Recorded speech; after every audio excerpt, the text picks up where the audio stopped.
दोस्तों, अगर आप YouTube पर वीडियोस देखते हैं तो आप मिस्टर बीस्ट को तो जरूर जानते होंगे।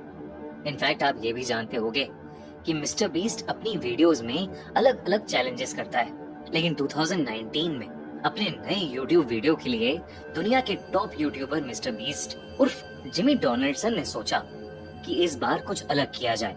किसी वीराने जंगल या आइलैंड के बजाय मिस्टर बीस्ट ने डिसाइड किया कि वो इस बार अपने दोस्तों के साथ दुनिया की सबसे हॉन्टेड माने जाने वाली जगह जाएंगे और वहाँ वो अपनी टीम के साथ 24 घंटे बिताएंगे।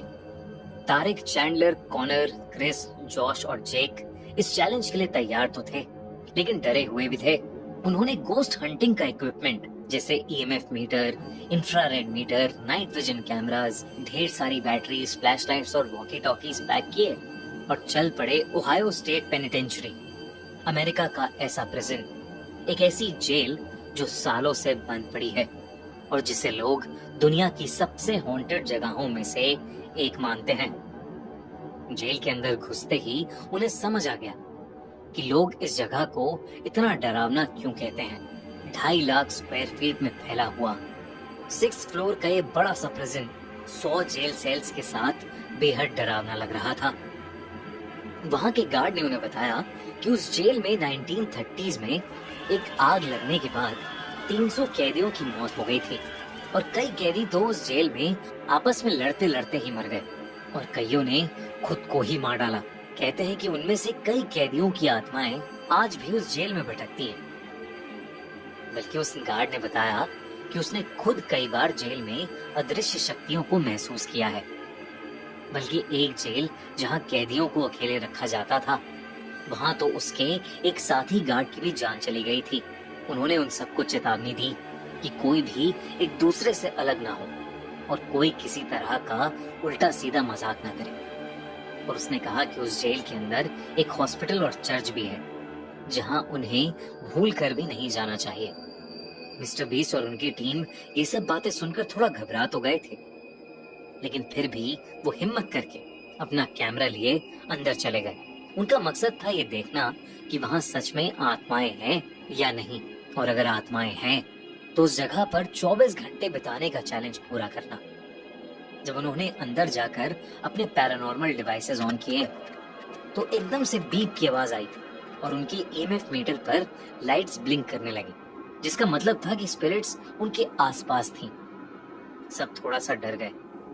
प्रिजन के एक पार्ट को देखने के बाद वो मेन हॉल तक पहुंचे और अपना बेस कैंप वहां बना लिया, क्योंकि वो काफी बड़ा था और एंट्रेंस के पास भी था। फिर मिस्टर बीस्ट ने कहा कि उन्हें वापस अलग अलग होकर उस जगह को फिर से देखना चाहिए। डिसाइड हुआ कि चैंडलर, मिस्टर बीस्ट और जॉश हॉस्पिटल को एक्सप्लोर करेंगे और क्रिस, जेक, कॉनर और तारिक सॉलिटरी कन्फाइनमेंट को, वही जेल जहां कैदियों को अकेले बंद करके रखा जाता था। मिस्टर बीस्ट, चैंडलर और जॉश हॉस्पिटल की पुरानी लोहे की सीढ़ियों पर चढ़कर उसके कॉरिडोर में अपने EMF मीटर के साथ चलते हुए वीडियो रिकॉर्ड कर रहे थे। तभी उन्हें वहां एक कमरे में टेबल और एक पोस्टर का कटआउट दिखा जो एक पॉपुलर फिल्म का था।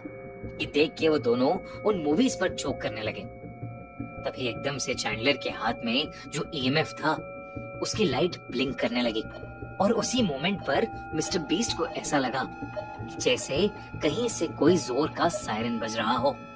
ये बात काफी अजीब थी क्योंकि वहां कोई एक्टिव सायरन नहीं था, और तो और चैंडलर और जॉश को कुछ सुनाई भी नहीं दिया।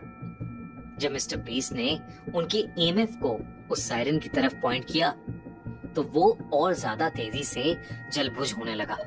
वो लोग उस सायरन की सोर्स की तरफ जाने लगे।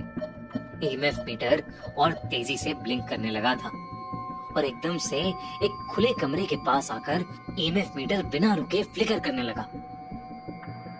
जैसे ही मिस्टर बीस्ट ने कमरे के अंदर जाने की कोशिश की तो मिस्टर बीस्ट का सर भारी होने लगा, उसे चक्कर से आने लगे। इसलिए मिस्टर बीस्ट बाहर आ गया, पर मिस्टर बीस्ट को याद था कि सायरन की आवाज थोड़ा और पीछे से आई थी। वो उसकी तरफ बढ़ने लगा।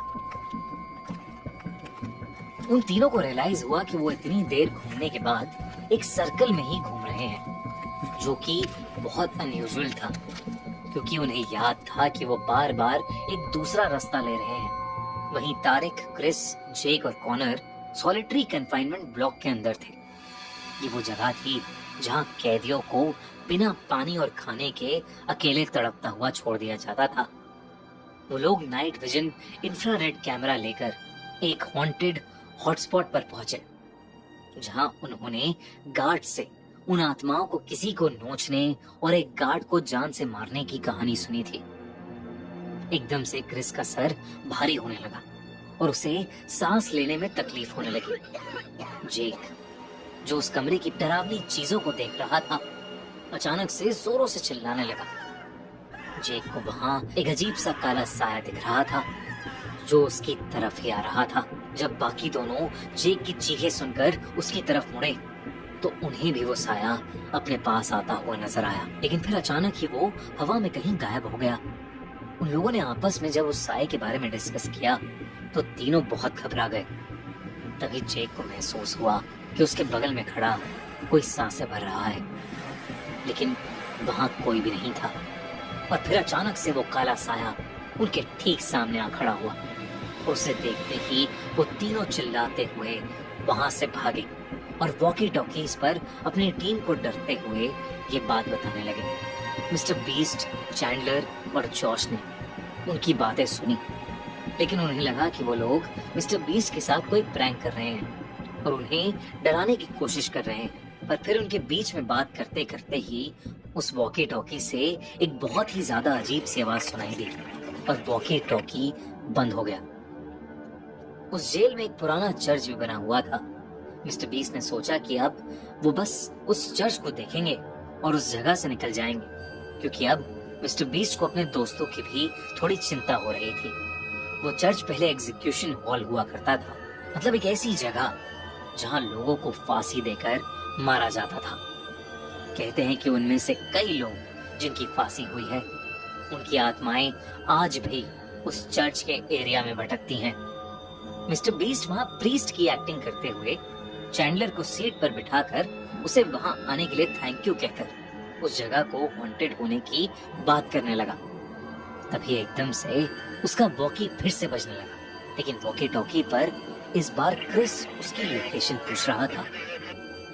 मिस्टर बीस्ट ने मजाक किया और अपनी लोकेशन बता दी, लेकिन तभी वॉकी टॉकी पर एक अजीब सी डिस्टरबेंस आई और फिर उसे ऐसा लगा कि जैसे कोई औरत उस वॉकी टॉकी पर कुछ बोल रही है।